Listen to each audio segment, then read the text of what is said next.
into the online broadcast network, AFTERBUZZ TV. Over 20 million weekly downloads in over 150 countries, and your #1 source for after-show entertainment.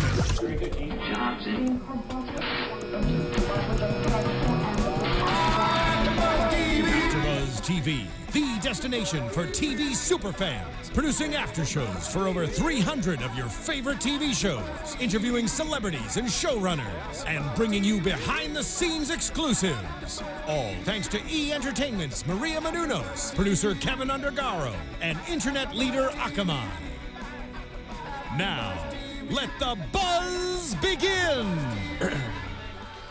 Hey everybody, welcome to AfterBuzz TV Spotlight On, the show that lets us get up close and personal with some talented people working on some incredible projects right here in the entertainment industry.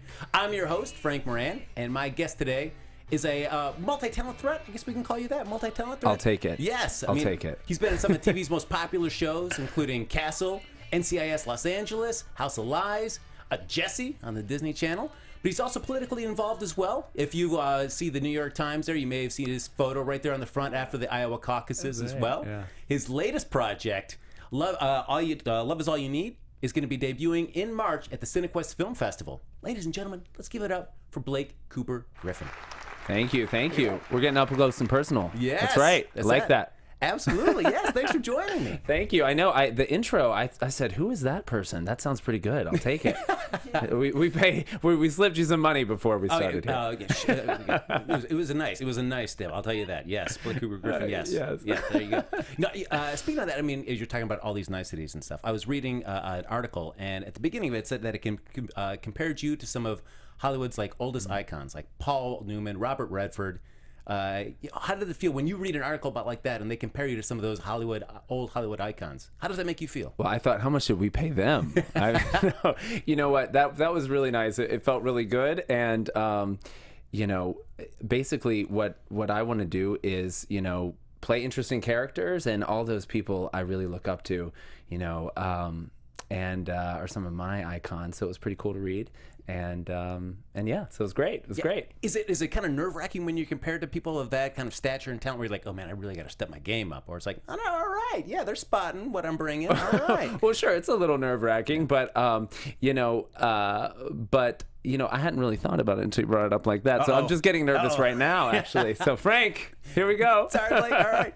Well, let's rewind a little bit and just talk about some of your beginnings there. Sure. So you were born in South Carolina. I was born in Columbia, South Carolina, and we moved around a lot when I was growing up. But we lived all over that state. We moved up to North Carolina for some time, and also lived in Virginia. So I did those states pretty well. We lived in a couple different cities over there, and I'm a Southern boy, born and raised. I had to get rid of that accent. I did have one, and I had to get rid of it. I can still go back into it. But yes, I am a big fan of the South. We were talking before that I get back for football games a couple times a year. My parents have season tickets to the Carolina Gamecocks, so I'm a big college football fan. Oh, very nice. Yeah. All right. So now, what is your comfort food of choice when you go back home? Ooh, fried chicken. Fried chicken. Also, the mashed potatoes are real good, and grits. Have you had grits? Yeah. I think maybe a little bit. It's one of those things I never really go for. If I see the menu, for some reason I'm always like, grits, okay. But I guess if I eat them, they're not so bad. But I'm not. Okay, so you're on the fence about grits here. Yeah, I am not. You can put so many things in it. You can put butter. You can put cheese. It's not the thing that you want to have. Right before you go into the pool or something. Yeah. But I like grits. Or maybe you do. I don't know. No, I guess more of a mac and cheese kind of guy. Ooh, yeah, that's good too. Anything with cheese and carbs, you really can't go wrong. Yes. Oh, right? Absolutely not. So absolutely. Now, when did the acting bug strike you? Was it as a young child? Was it a little bit older? When did that first hit you? It was pretty young. I mean, I think that my growing up, I played sports, and I played basketball, and so I sort of had this memory of my weekends being split between going to a play practice and then also going and playing travel ball around in this league. So, I got involved, I think, as early as like fourth grade. I started doing plays, and was very lucky that when I got older and got into high school, I got to be a part of some pretty big productions. And then I ended up going to a performing arts boarding school my senior year of high school. And then continued on, went to a conservatory, went to the North Carolina School of the Arts. I'm a proud NCSA alum. Yeah. And what is a performing school? It's a boarding school for performance. What is that exactly like? Are you just like basically there that whole time, living, sleeping, breathing, eating right there? Yes, you are. So I went to two. I actually went to one the summer of my junior year, and then I went to another when I was a senior. And basically what you're doing is sort of like, if you've ever seen the movie, there was this movie Fame many years ago that I actually worked with. This guy directed me, Paul McCrane, directed me from ER. From ER, yes. He directed me in an episode of Major Crimes, and I said, "Oh my gosh, you know, I was a theater kid. I know the movie Fame. I remember you in that."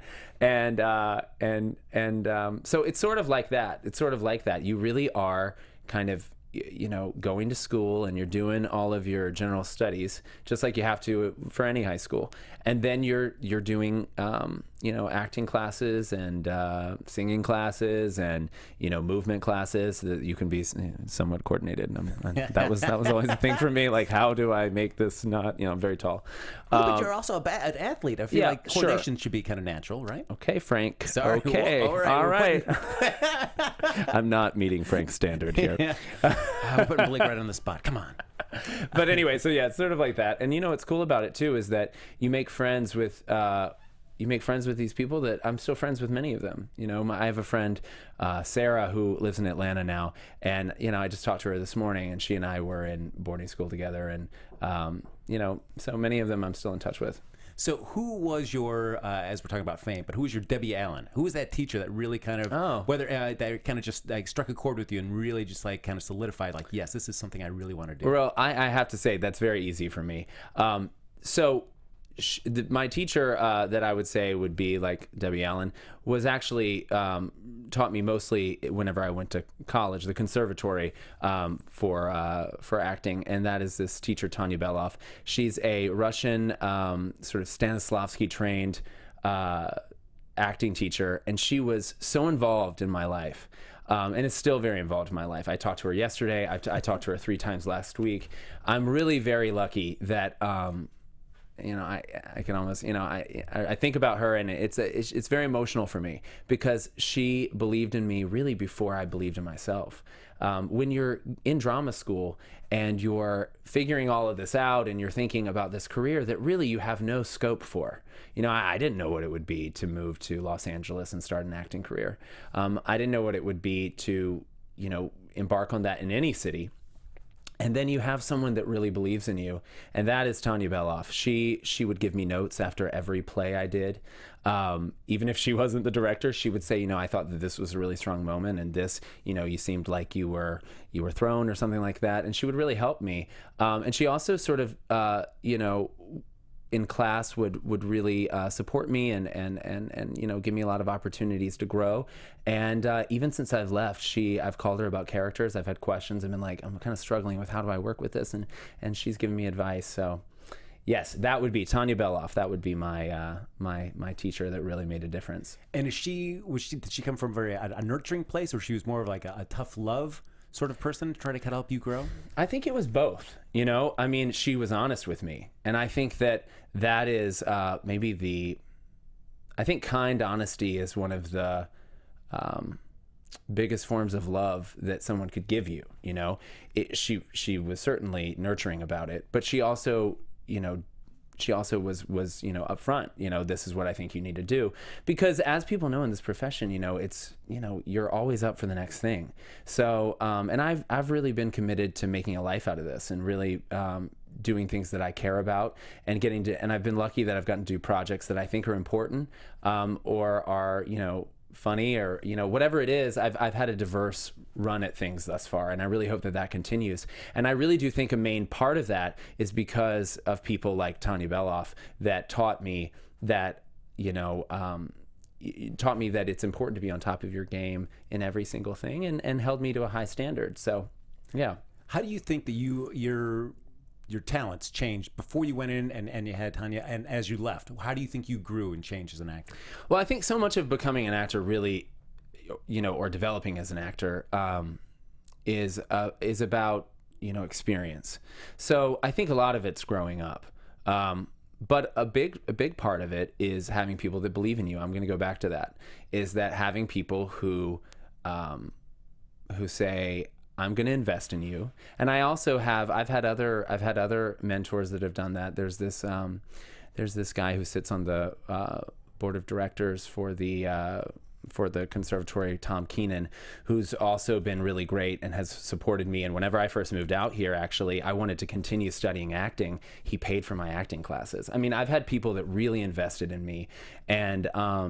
And so I think that part of it is that you gain confidence from those people. You also gain the experience. And in Tanya's case, she gave me really practical things because she is the master at human behavior and at helping me to figure out interesting, believable, truthful choices. And she really helped me with these characters that are so... that are hopefully so interesting. She helped me come from a truthful place, and she taught me how to train my instincts. And so, yeah, hopefully that answers the question. Yeah. No, because I have to imagine being an actor, going in for auditions, for as much training and everything that you get, it's still a very solitary moment. I mean, because it's you in front of that casting director or maybe a few executives doing your scenes. Sometimes it feels more solitary than others. Yes. And then when you come back, and it's hard sometimes if things don't go your way, that rejection can be a little tough sometimes, especially if you're kind of on fortunately a bad luck kind of streak. So it's those moments when you have those people from your life coming out and supporting you and recognizing, no, you might be on a little bad streak right now, but no, we know you are talented. Well, I also try not to think of things in terms of, I'm careful about how I think about things. Of course, I'm a person. So, at the end of the day, if it's been a bad day, it's been a bad day. But I really try to think about, no one is, this is something that I want to do. It's something that I want to be a part of. I chose to do this. And so it is, it's my job to figure out how can I fit myself into it. And so what I try to do is learn from every experience and try to stay as grounded and as normally involved like you would in a job that you want to excel in as possible. The difference I think is that I probably am thinking about this stuff 24 hours a day. I mean, whenever I'm working on something, it consumes me, and I like that. That's always been something that I enjoy. I like a singular focus, and so that's maybe the difference between career fields. But just like anybody else, you're just trying to be the best you can be that day, and then hopefully that's good enough. Hopefully. Are is the rest of your family, are they involved in the arts at all? No, they're not.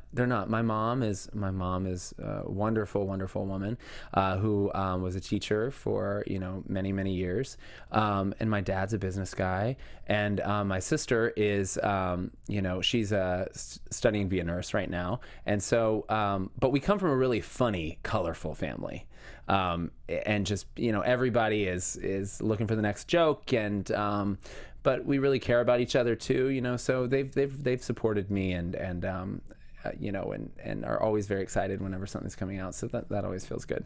Now, as you're talking about your family, kind of the segue or connection between the family and acting is that I was reading an article where you were talking about meeting Cuba Gooding Jr. On the set of Life of a King. That's right. And telling him that when you saw his acceptance speech at the Academy Awards, that really just resonated for you. That moment, just his enthusiasm for that. What was it about that moment that really just spoke to you? That's like, yes, that's really touching me. I want to do something like this. Well, I remember that moment very well. I can actually kind of remember the room that I was in. I think I was in my bedroom. I was a kid, and I was watching it on TV, and he was jumping up and down on that stage.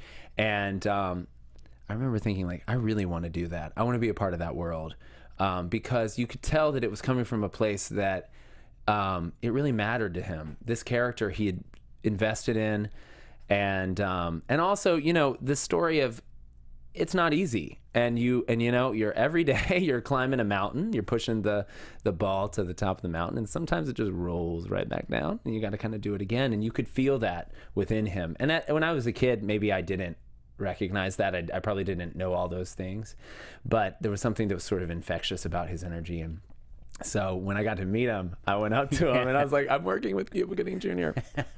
And I went up to him and I said, you know, I got to tell you, when I was a kid and I watched this, you know, it really meant a lot to me. And he said, you know, he couldn't have been nicer. And working with him on that film was just so interesting because you got to see somebody that was at the top of their game, you know, and he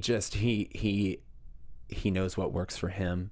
He knows, you know, he's putting the character, making character choices that are truthful and interesting. And it was kind of like watching a master at work. So it was really fun to share the screen with him. Well, just for you to have a moment to watch on TV as you're in your bedroom as a kid, to see that, and then all of a sudden have that opportunity to be able to be in a project with him. That's, I mean, for you, that must have been like, wow, what? This is incredible. It was pretty cool. And, you know, as you may know, and I'm sure a lot of people do as well, you know, these things happen pretty fast a lot of times. You don't know that you're going to be playing, you know, even if it's like a large supporting role, you don't necessarily know you're going to be playing it maybe 3-4 days before sometimes. So I found out that he was doing it. I was like, well, that's pretty cool. And then I show up and then it's like, well, this is real. We're meeting, you know, and that particular movie was really interesting too because I play the world chess champion of the film, so they had to send me to chess boot camp for it, and they like showed up and they're like, you have to learn 45 real chess games from start to finish and memorize them. And I was like, okay, here we go. So they sent me to, you know, they had a coach come in and they taught me. And at the end of it, I looked at him, I said, hey, buddy, you're going to be there on the day because I might need a few reminders of this. And they were, but it was really cool because in the film, they really wanted it to be authentic. They wanted the chess games to be authentic. And I think they achieved it. It was pretty neat. What was your level of chess knowledge before you went into this? 0. Because I think that's one of the cool things about being an actor is the opportunity to have these, learn these skills that you may never have had a chance to actually do before in your life, and you get these opportunities to do it. I mean, for something as small as learning to play chess, to as, you know, you're being a police officer, storming some kind of compound or something like that. Is that something that you enjoy about the acting process, getting a chance to learn some of these little bits and pieces? Yes, I mean, it really is. And the reason I think that it's so cool is that, you know, we kind of all have the same. What I like about acting is two things. I do like learning the new skills, but I also like that, you know, we can have these vastly different lives. You know, if I'm playing a character, especially the one I'm playing in Love Is All You Need, and many of the characters that I've played, I'm very different from the character.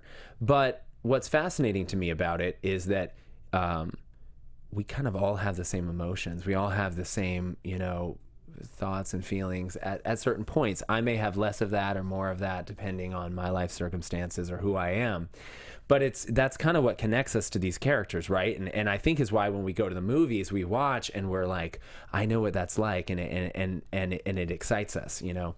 So yes, I do like learning the new stuff, but I also like that, you know, to find a commonality in the characters as well. No, that's because certainly being passionate about anything can translate to anyone, whether it be acting, translating that kind of passion to playing chess, right? Something like that. It's easy to be able to find that kind of commonality of experience that you can take with you into the character. That's right. Yeah. So now, how much chess do you play now after the film, though? I don't play very much either. But, you know, it was what was great about the metaphor of the movie, and that movie was based on a true story, and it actually was just bought by Netflix, so people can check it out. But it was based on a true story. The guy who it was based on, Eugene Brown, was there, and he basically, his story was that he was an ex-felon who decided to turn his life around when he got out of jail, and he opened a chess house for inner city kids to help them get off the streets and to learn something that they could put themselves into, and was a metaphor for life, which was, think before you move. And for my character, who was sort of antagonistic in the film, chess was, a real mind game, and I thought it was real. Did you see how that means mind? That's right. Yeah, I was letting you know at home. A subtle cue. That's what we're talking about. Mind right here. So yeah, it was integral, to the character. So now, when you finish school there in South Carolina and you decide that you want to pursue this, what made you decide to move to Los Angeles as opposed to maybe trying New York or Chicago? Right. What made you think like, all right, Los Angeles is where I like to So the North Carolina School of the Arts was predominantly known for sending people to New York first. I mean, it's a real feeder school to Broadway stuff, and I always thought that that's what I would do. I thought that I'd probably go to New York, and I even after the first year of school, I went to New York for a summer. Great summer, awesome summer. Had a blast. It's a fantastic city. Had a blast. Yes. I went up there and it was so cool, and but then when I graduated, they had added, my year they added a showcase in Los Angeles as well. And I kind of came out here, I had already had some interest with signing with some agents and managers in New York. And the way it works at School of the Arts is that you do a showcase for agents and managers with other schools like Juilliard and Carnegie Mellon. You do a showcase in New York and then in Los Angeles. And I came to the showcase in Los Angeles thinking, I will probably be going to New York. I kind of had some offers there that I wanted to go with, and then it ended up that I met some people here, and I loved your weather, and I also, I've always been interested in film and the idea of the intimacy that you can have and the reality of performances that you can have, and so I kind of just jumped in, and I knew nobody, and it was really weird and crazy because School of the Arts graduates a very small number of people every year, so I think maybe 5 of us came out here out of 20 or 24 or whatever it was that graduated that year, and we started, so to say it was this big decision, it was a big decision, but it wasn't that thought out because I had to make it so quick. Yeah.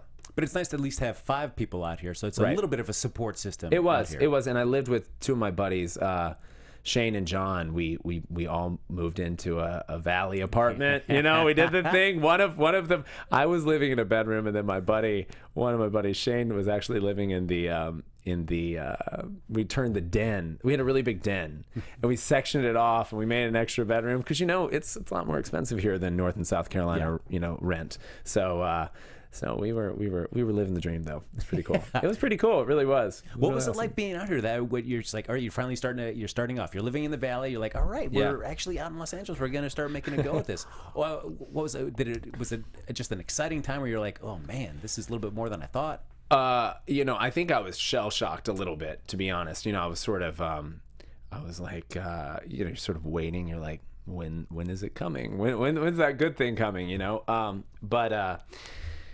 But I just tried to put one foot in front of the other. I know that sounds really simplistic and probably boring, but I really did. I just tried to put one foot in front of the other. I tried not to get down because it is a lot of no. I mean, the first 2 years, I'm not going to lie, it was rough. But I just tried to keep going and tried to get better and kept studying. And I really do think that for people that are thinking about doing this, I was lucky that I was surrounded by, I started to get friends, and I was surrounded by people that, again, I'm going to go back to it, supported me. They believed in me. And, I kind of have the saying, if you're not helping, you're hurting. And, I had a lot of people that were supportive of me and were, sort of, very positive with me. And so, those people stuck around, and then it started to work out. Well, I feel like any goal, whether it be an acting or any sort of life pursuit, that if you take it as like the whole entire goal, that just seems almost too overwhelming to accomplish. Yeah, that's a lot. Yeah, but if you break it down into like little bite-sized sections, just like one simple thing. Like, what can I do today? Yes. What can I do today? And those things, those days add up, right? So now, as you start working here, you're on film and television, short films, things like that. How are you on the set? Are you just basically just a sponge? Are you just talking to everybody that you can, just absorbing everything you can while you're on the sets? I hope so. Every day is a different day, and it depends on the day. My first job, I remember, I had a big role on this TV show for an episode, and that was it was years ago, but I remember I was like, all right, you're sort of just getting your bearings about, how does this whole thing work? Because it is different, especially because, you got to get this done by lunch, and you got to, there's a schedule. So I definitely have learned a lot in the past couple of years. And as I've worked more and more, I've gotten a lot more comfortable with what I do. And I always want to stretch that and change that. And that's what's really exciting to me is like, how do I keep growing and changing and doing different things? You know, I want to be the actor that does all kinds of different things. And so far, knock on wood, this isn't wood, but knock on wood, I'm doing that. So, yeah. Well, one piece of advice that a friend of mine gave me is if you want to be an interesting performer, then be interested. Yeah, sure. Yeah, and I feel like that really pays off. I agree with you, and I've been involved in other things as well, you know, that keep me interested, and you know, I try to be kind of it sounds so cheesy, but like a student of the world. You know, I try to make sure I'm informed about stuff, because that's the stuff that you're doing as an actor. As an actor, you know, you're living life, so you need to live life, you know, in order to do that. Well, we talked about it briefly. We'll take a little segue for a second. Okay. We saw that, as I mentioned in the opening there, we saw your photo right there in the New York Times right at the Iowa caucuses Yes, there. yes. A big Hillary supporter. I am. What was it like being there for the Iowa caucuses? What led to your whole involvement there on Hillary's campaign? Well, that was a really interesting evening. It was a lot of ups and downs, you know. Oh, I saw your pictures right there. I mean, and it was so weird. I know I started getting text messages because I'm just standing there, and you know, they have these long lenses, so you know, you're just kind of standing there. And then one person like leaned over to me. They're like, you're on the cover of the New York Times, the LA Times, the the Chicago Tribune. I said, what? And each one of them, I looked more nervous, you know, or more intense. But I got involved with that. You know, I'm a big fan of hers. I find her incredibly inspiring. I find that she, you know, I grew up with a family that has many different political beliefs, so I respect everybody's opinion to have their own belief, and mine is that Hillary Clinton would be the best president of the United States. So that's mine. And I got to meet her about 3 months ago at an event, and that was pretty cool. And I had been looking for ways to volunteer, and I had done some volunteer stuff for her before, so we got to talk a little bit about that when we met. And then, you know, when the Iowa caucus opportunity came up to go out there, and I went and knocked door to door. You know, I went and it was very cold. It was snowing. And it was really exciting because we live in a great country. You know, we take it for granted, but we have so many rights and privileges that many other people don't have. So it was exciting for me to go out there and knock on the door and tell people why I'm involved and support Secretary Clinton, and sometimes hear what where they were coming from too. And I was just encouraging them though to get out and vote. So either way, just no matter what you're gonna do, at least go out and vote. Well, yeah, and I think it's great, you know, for people to be involved, and then that evening, I got to go with the campaign and see as the results came in and be with the campaign, and that's where all those pictures came from. And it was pretty cool. You know, we won by an inch. Yes. It was a small victory, but a win is a win, as we say in South Carolina football. A win is a win, and we'll take it. And it was, but it was really great to be there, and it was something that I had, you know. And I'd never been to the Iowa caucus, so that was pretty cool to be there for that. Yeah, I mean, like the political process, you either just see watching like on CNN, MSNBC, watching those channels, or you see from TV shows and films what that's like as they're watching the results and stuff come in. So from seeing that, you have kind of one idea of what it's like. Right. What is it to be really in the thick of it there, and you're watching these numbers coming in? Is it constant ups and downs? People are like, yeah, Well, you know, I mean, I think my friends make fun of me because I am a admittedly passionate person, you know, and so when I get involved in something, I get involved in it, and I was, you know, I was glued. I feel like I was just glued to the television because, you know, as you're watching them come in, you're watching, all right, now 51% are reporting, and then, you know, 70% are reporting, and then the margins are getting closer. And, you know, it's a whole roller coaster ride, because if whoever your candidate was, it's funny because I went to this bar there that was sort of known for being a place where a lot of different campaign people would go. And I was talking to people from all different campaigns that were there, you know, and we got along, you know. I mean, because what you relate to is that everybody is cheering for their person, and So it was definitely, though, intense as you see this, coming in, and you're sort of you're just hoping it gets to 100% soon, so that you can know that your candidate won. So yeah, because I imagine nobody can rest, nobody can take a breath until it hits 100. Until you know. No, you can't. Yeah, no, you can't rest. So, and we can't rest now. I mean, there's a lot more to be done. So now, since the Iowa caucus, how are you staying involved in the campaign? Well, I had to come back. I'm working on something right now. I'm shooting a movie right now, so I'm back here shooting that. But I phone banking and that sort of thing. I'll stay involved doing that. And if there's a chance for me to sneak away and go and volunteer again on the ground, I would love to do that. More so for me, I know that there are volunteers from all over the place that will go and do it. But I think that it's important for people to stay involved, and because again, we can't take for granted what we have. No, and I saw, if anybody follows Blake's Instagram account there, you can see the nice photo with him and Hillary. That's right true. There, that is true. There. That's true. Another photo that I really enjoyed on the Instagram too was you holding a snake with this look of like, what? What am I doing here? Yeah. I did. I worked on this project recently. My friend Annika directed this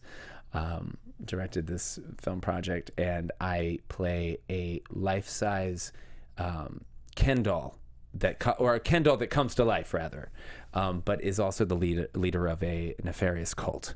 So it's a comedy, as you can imagine. And one of the things was that there was a snake, and I was like, why do I have a snake? That was one of the things you were saying. You get to do different things. Maybe I could have lived without holding the snake. Really? I don't know. I mean, I was a little. There are snake people out here. Please don't send me any hater mail. I love snakes. I'm a big fan of snakes. I just am a fan of them from over there. So yeah. Was that the extent of the snake involvement there, or did you have to let the snake kind of be on you as well? Well, that was no. I mean, I held the snake, and then the snake was going to like sort of, in the film, sort of like circles me and then comes around and so forth. So it was just sort of getting comfortable with it. And that picture, some big eyes there, and they were on me, not the snake. Yeah.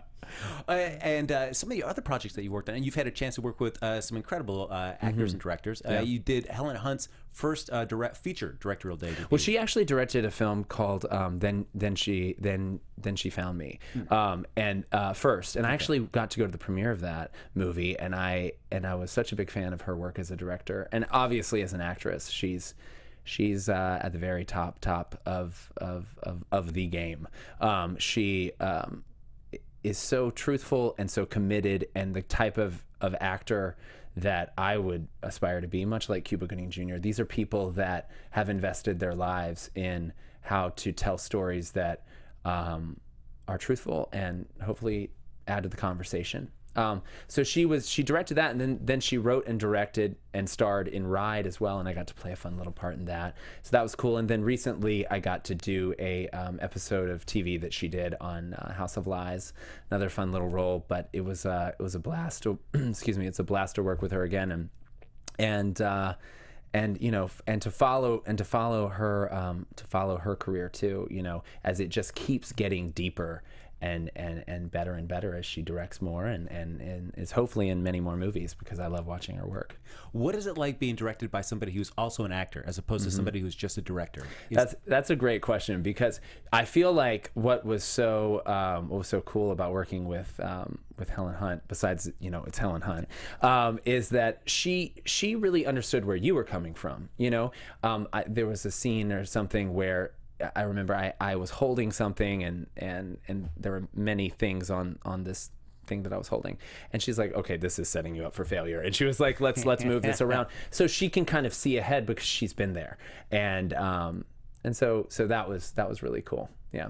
It'd be really cool being on the film with her, and then all of a sudden you get a chance to your orbits come together again for that episode of House of Lies as well. Yeah. I'm very grateful to her for being so kind to me, and to also answer your question, Paul McCrane was like that working on Major Crimes. Because he's an actor, he came to me with very actable direction, if that makes sense, right? He was like almost inside of the character as well. So he was like saying, you know, this is where I think, you know, you could be coming from. What do you think about that? And so yeah, so that's pretty cool. Do you find that is common with directors who are also actors, is that they're relating to you from the character out, as opposed to maybe just a director who's kind of looking at the whole story and just kind of coming in that way? Well, you know, my job is really to be able to take direction from anybody. And different people have different takes on it. And certainly some directors who are not actors have that ability to get inside of it too. I think many great directors do. But yes, I do think that as an actor, you kind of, whenever, I mean, I don't know. I mean, even when I'm watching people in life, I'm often trying to get inside of, well, what are they doing? You know what I mean? And I think that that's very natural for a director who's an actor as well. So yeah, I think you're right about that. And then you also got I saw some of the other photos there on Twitter hanging out with Mindy Cohn as well. Yes. That's cool. Yeah, that was really cool. Yeah, yeah, a buddy of mine's movie just premiered, and yeah, so you saw the picture. Yeah, that was Helen Hunt and Mindy Cohn and I. Yeah, that was fun, and it's a great film, Sunny in the Dark.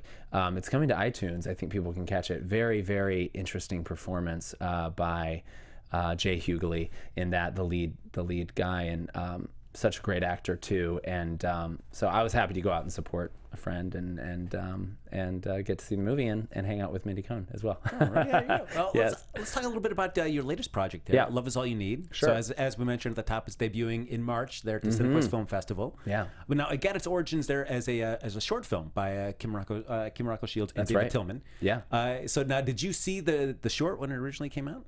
I did. Well, not when it originally came out, but when. But yes, you're right that it originated as a short. K. Rocco Shields, we call her Rocco, and David Tillman wrote it together.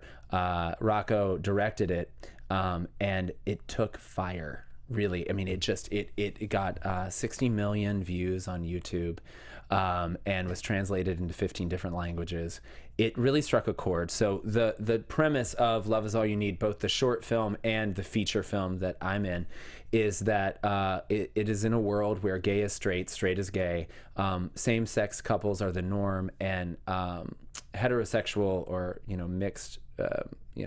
mixed gender couples are outside of the mainstream and are bullied. So when I read the script, I first have to just say, when I read the script, what Rocco and David did was so fascinating and leapt off the page. I mean, people talk about that, right? Where they read something and it kind of goes like, what? I've never thought of this before. I can't believe a movie like this hasn't been made. And she had the courage to really push it forward. And I thought that the words that she and David Tillman, sort of, the story and just the way that they put everything together, it made it really compelling to me, super interesting. And I think I was again, you kind of remember these moments. I was in my apartment reading, and sometimes you get these things like at 8 o'clock and you have to do it the next day. So I'm reading the script and, I'm sitting down. I think I had a cup of coffee because I was like, I need to, get to work, and I had just gotten it. And I sat up and I was like, this is something. And then I got really invested and was like, going into it. And the next day I auditioned for it, and really just stayed on my manager. I was like, how's it going? Like, how does it look? And what's it like going into an audition for? Certainly as an actor, you're going into audition for all these types of roles. But I would imagine as an actor, some of these, like Love Is All You Need, they speak to you on such a level that you're like, yes, I really want to be a part of this project. So what's it like going to the room to audition for something that you really just like, I'm really speaking to me, I want to be a part of this project? Well, you kind of got to do two things. I think that you got to follow that in a way, because feeling passionate about something, I think, is an indicator that it's somewhere, maybe you're meant to do it. That might be right. But I think also you don't want to psych yourself out, and get too nervous about it. So I just try to, be grounded about it and go in and just play the part how I think it should be played and leave it all in the field, if you will. You try to go in and just do it, and hopefully they respond to you. Many times they don't. And so for Love Is All You Need, I just immediately got the sense you could feel. I don't know. I mean, all I can think of is like you could really feel the heart of Rocco and David inside of that script. And I knew that this was a movie that really could change some people's minds and perspective. And what's great about the film too is that it's a metaphor for all types of bullying, all types of intolerance. True. Because the flipping of it allows you to look at it and say, wait, what if that was me? What if, and it really is putting yourself in somebody else's shoes. Yeah, because you've seen films or TV shows that have dealt with race flipping or maybe just gender flipping, but not in the sense with just sexual orientation, flipping that. And it's one of those when you see it, when I see like Love Is All You Need and you hear the synopsis of that, you're like, how's this not been done before? It seems like such an obvious idea. Right.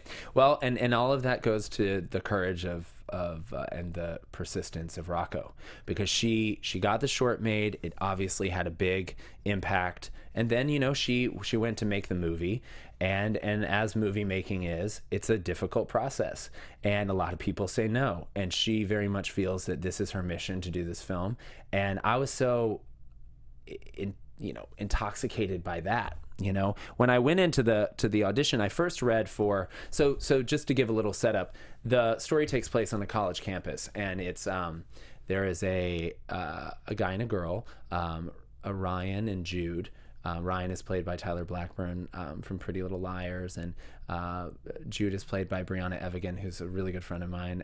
She's people love her. She did a bunch of Step Up movies and a lot of other stuff. They are they're the main they're this couple that fall in love. And then there's a guy who named Bill Bradley, who has some intense, why don't I just say intense feelings about their relationship.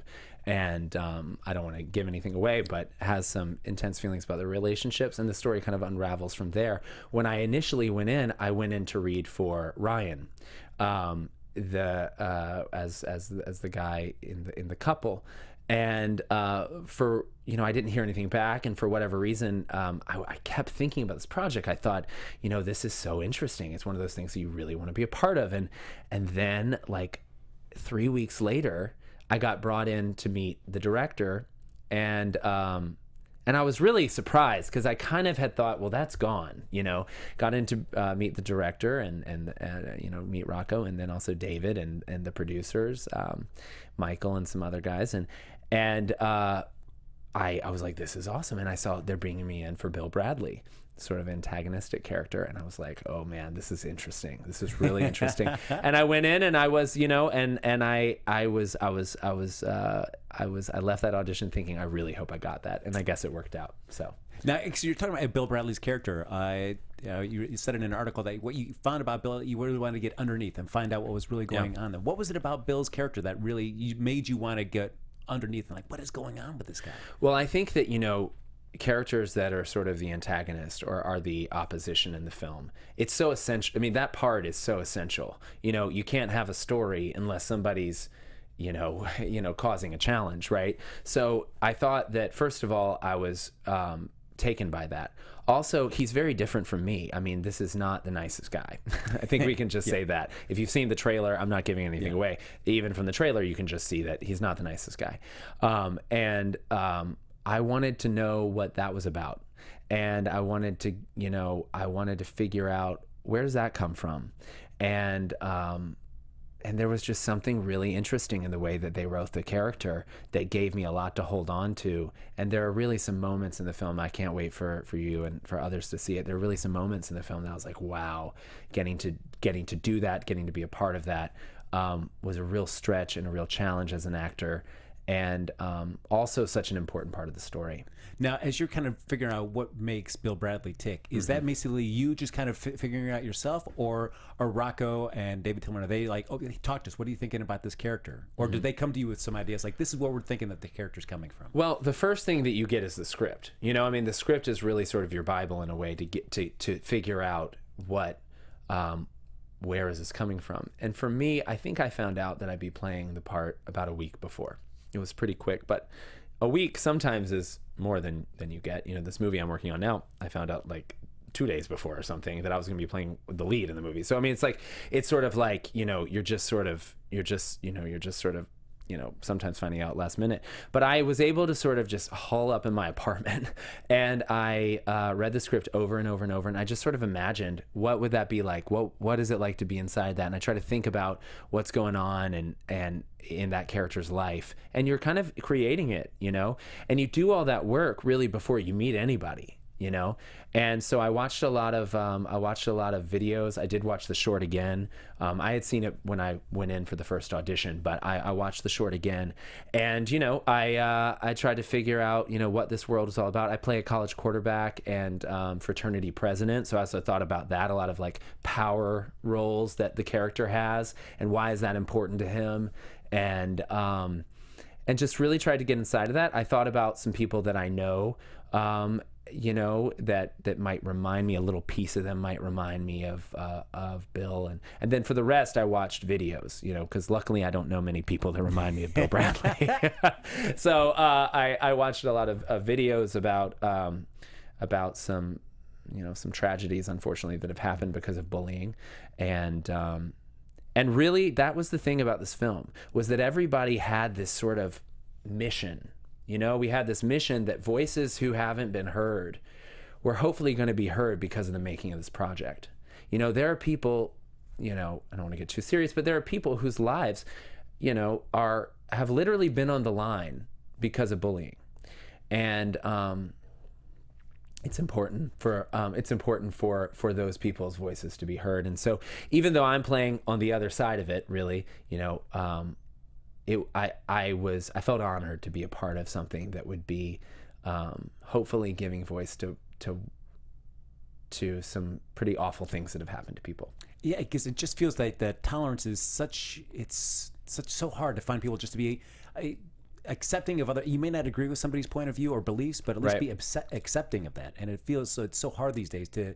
You just want to be on the attack, and it's what I believe is what's right, and what you believe is what's wrong, and I refuse to find any kind of common ground with you. I don't know where we go on from that. Yeah. I don't really know where we can go from that. It's like a clenched fist. You can't receive anything. So I think that when I'm playing the character that has more of that point of view, that is. A little bit more, not a little, is more antagonistic. I was trying to get inside of that and wanted to make sure that I played that truthfully, because you want to represent things as close to the truth as possible, so that then I think that's what people respond to when they watch a movie. You're like, I have seen that before. And I hope I don't see it again. So next time I'm going to say something. Or somebody watching at home maybe is in high school or something and goes and sees the movie, and they say, I wasn't as severe as this person, but I wasn't very nice to this guy who was different, or I treated that girl not very fairly, and I want to change. Or I hope so. I hope also that people who are being bullied feel like they've got people on their side, because let me tell you, the people in this movie, we all are standing up and saying that that's wrong. So, and there are many, many other people, so that feel that way. So hopefully it makes that impact. Well, even from what you were saying there with your family, it's, as you said, many different beliefs, just politically, things like that. Mm-hmm. It just feels like it's even within a family. Sometimes it's hard just to agree on the same page and just be accepting of where everybody else is coming from. Right. At the end of the day, we all, again, I just go back to this, like, at the end of the day, we all want to live a life that makes us happy, and we all are going to have happiness and sadness in our lives. We're all going to have loss. We're all going to experience things that are troubling, things that are hopefully joyful, and if we can kind of connect on that level, I think that we can make some progress. Now, for Bill Bradley, certainly as you're looking into that character and you want to play him as truthfully as possible, right? When you think about somebody with that sort of point of view, nobody is a monster 24/7. Right? And that's right. Yeah. And there are moments that they show kindness and compassion in whatever their perspective is. Well, right. And I want to be clear. I certainly didn't I didn't want to play this as an archetype. And I hopefully didn't do that. But so I sort of, and I didn't really let you finish your question, but don't. I think speaking to that point, what it is that I tried to do was think about, why does somebody do this? You know, where does this come from? Even if we're just talking about a bullying kind of jock or something, if it was even just that little piece, which of course the movie is much, much more, but if it's just that little piece, you think, why does that person need to make themselves bigger? You know, what is that about? And I think that usually that comes from something within them that is painful. Now, that doesn't at all make it okay. I think that that's important to say. But when you're playing the character, you can't judge it. You need to be inside of it and figure out why it is that they're doing that and live truthfully with that. Now, this film was, from what I was reading, was based on a true story. I mean, certainly with the sexual orientation, with this flip. Of course, not that part, but it was based on a true story. I think it's inspired by true events. You know, I mean, I think that you know, I think the way that they talk about it is inspired by true events of bullying, bigotry. You know, there are churches out there that go and picket funerals. There are people every day, unfortunately. I mean, again, I don't want to, you know, there are people every day that are bullied in schools. You know, I mean, I think the numbers on this are kind of staggering. And in this film, actually, there's a teacher who gets in trouble because he in our rendition, he changes Shakespeare's play to Romeo and Juliet, because in this world, again, remembering that straight couples would be maligned, so he does this play, Romeo and Juliet, and it causes this you know, outpouring of upset, you know, people. Well, it's interesting because with this film, the short film was shown in some classrooms across the country, and teachers were either asked to resign or were, you know, not invited back because they did that, and there was an outpouring in the community because of that. And so, you know, again, I think one thing that we got to know is that while many times we feel like our work is done, you know, all of our friends can get married and all of our, you know, but the work is never done until everybody is treated with respect. And I think that some of the controversy around the movie and the short film before, you know, shows that. Now, what were the challenge? I mean, certainly you weren't on that part of it, with expanding it from a short film to a feature-length film. But I imagine it taking this passionate idea that's only a short, but bringing it to a feature Is it easier for Rocco and David Tillman to kind of expand that concept to make it a feature-length film? Is it the process easy? Well, they would probably have to answer that. I think that with anything there are major challenges. I think though for them creatively, it was probably, you know, even more freeing. It gives you more opportunity to expand these characters' lives out and to make to put them in more situations. So I feel like in that way, here's the truth. I think that when you have a mission as strong as what Rocco and David's is, you can't really go wrong. Yeah. You know, you can't really go wrong. If your heart's in the right place, you can't really go wrong. And so I'm sure that there were, I mean, I can only imagine that there were major struggles. And, you know, I mean, the film industry with financing and this and that, I can't speak for them, but I can only imagine. And the truth is that, but none of that, you know, the impulse was the right one. So I think in that way it must have, I would think that it was very freeing. Now you came in certainly being an open person, an accepting person, coming into this project. Right, sure. But even going through the experience, reading the script, going through this project, has your opinions or thoughts even opened further? Things changed from you from doing this whole project? Well, you know, like you said, I mean, I feel like I was, you know, pretty much on the right page before, but I do think that what it did do was it made me realize, it sort of woke me up to how much of a issue this still is, and that there is more work to be done, and that bullying, you know, not just, you know, we're not, again, the movie is a metaphor for all types of bullying. Bullying happens every day. We're talking about cyberbullying, we're talking about bullying in schools. It woke me up to that, and I've done some volunteer work since then for some anti-bullying organizations, and I'll continue to do that. And that is, you know, really because of the movie. Learning about that and watching some of the things that I watched and just playing this character made me see that, you know, if you can get out there and make some phone calls, or go and speak to somebody and make it better. If you make one person's life better, then it's worth it. So yeah, in that way, I think it pushed me to do more. Well, certainly to drop a little nerdiness right here for a second. Yeah, there was an episode of X-Files last night. I've been watching the X-Files reboot, but this was all about Muslims, and there was a terror cell, but also in the sense of not painting all Muslims as one color. But at the end, it was just Mulder and Scully just have a little conversation where they are split up for the majority of the episode. Nice little long wavering setup for this. But Mulder's experience that he was found unquestioning love about this big concept, and he's kind of seeing the world through that point of view. And Scully's journey just saw she was stared in the face of unwavering hate, and she's wondering how. In this day and age, like that seems one of the biggest questions of our time is how do you find middle ground or some kind of common ground between such extreme points of view, which people seem to be right now. Right. Well, I think that's a good question. I wish I could answer that. And right now, Blake's going to give us that I am running for president. And I will, no. I wish I could answer that. I might have to get back to you. But I do think that, well, this is what I'd say. Having a conversation.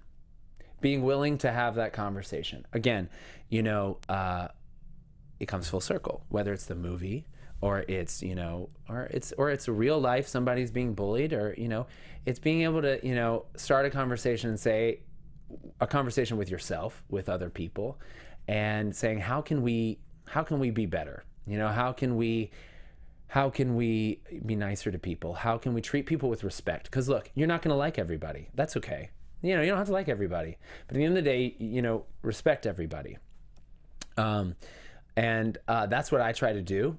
Hopefully I get it right, most of the time.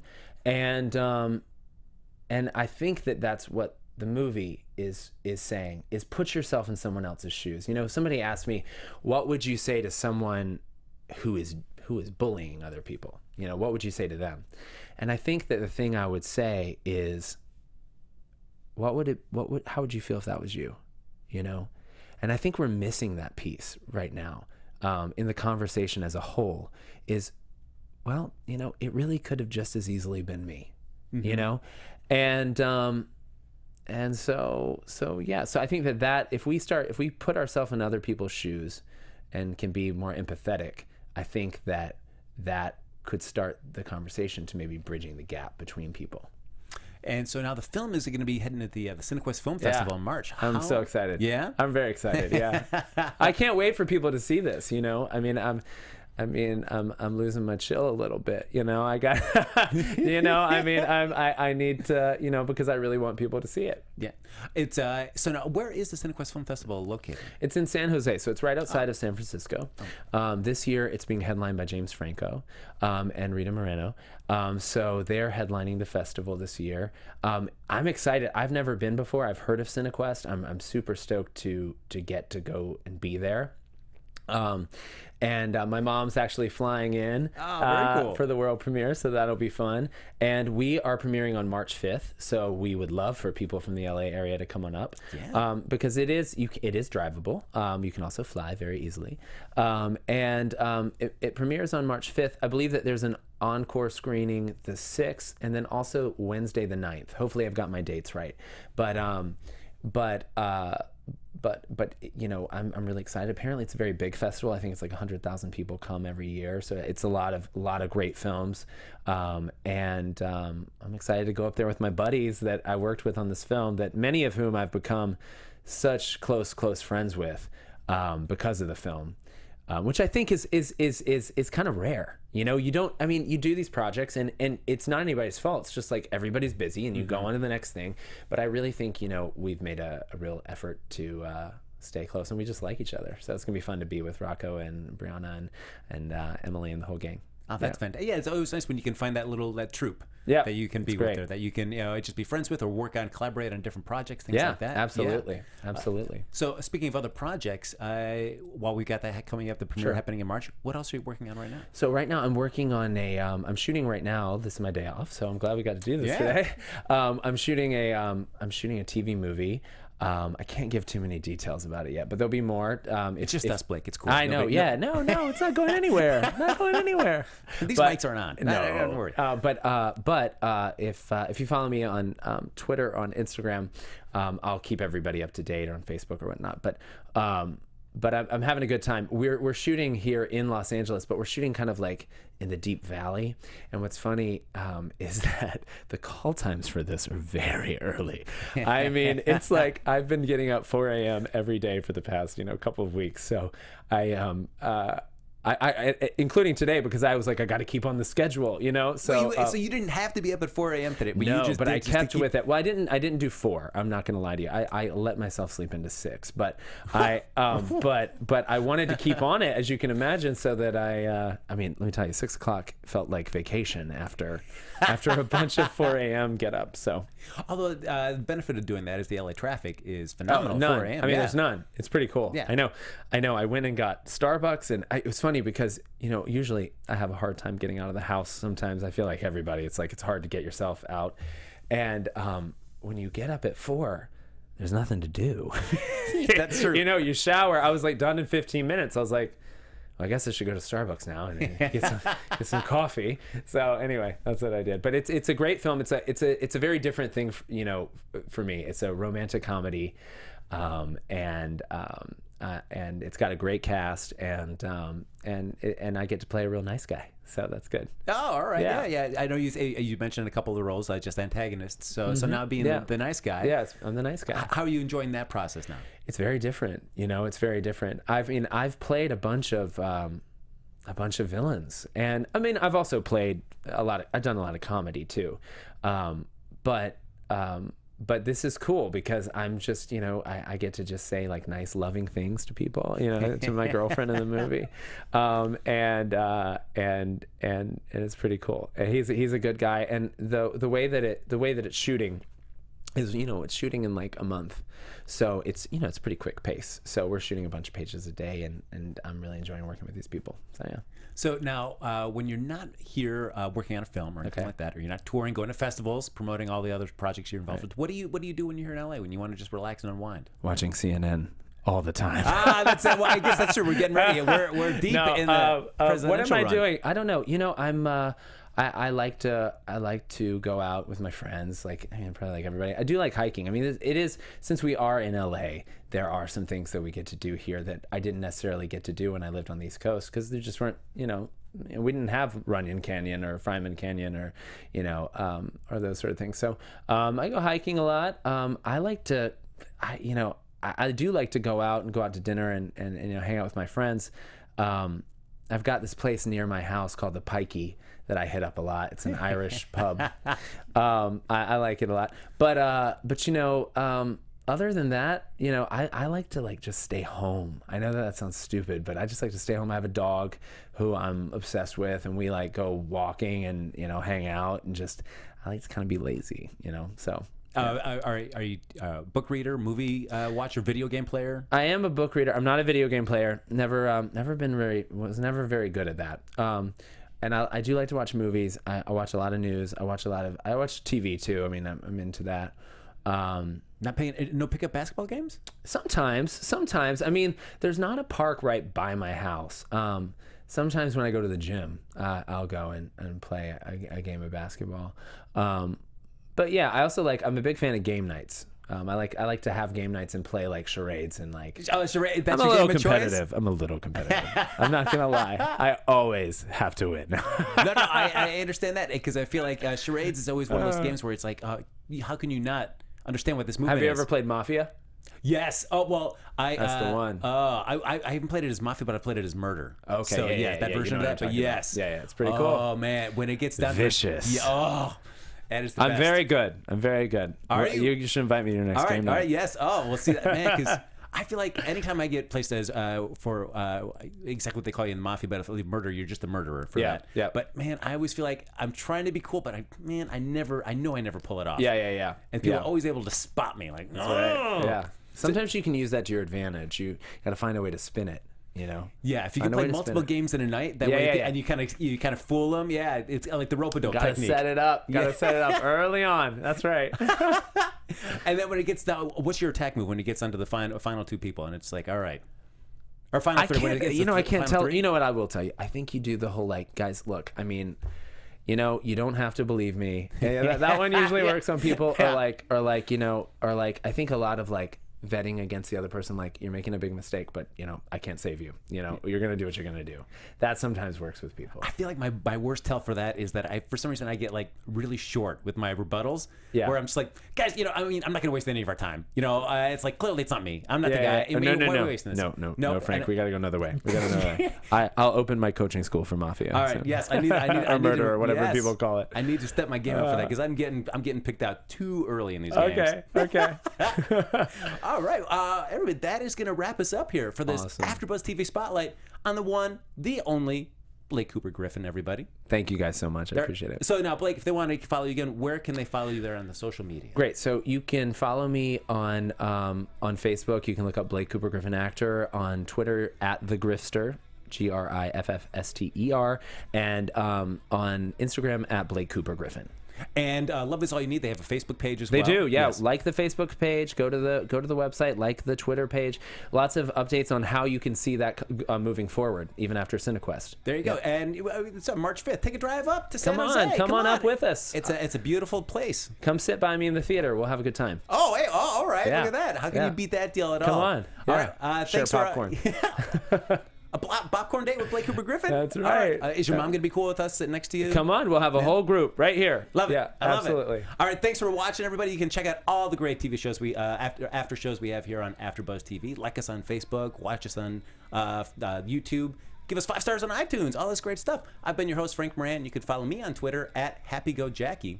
There you go. I like that. Yeah, well, look at that. Getting out my phone. There you go. And we'll see you next time on AfterBuzz TV Spotlight On. That was a terrible ending there. AfterBuzz I TV liked it. Spotlight. Let's go. Let's do it.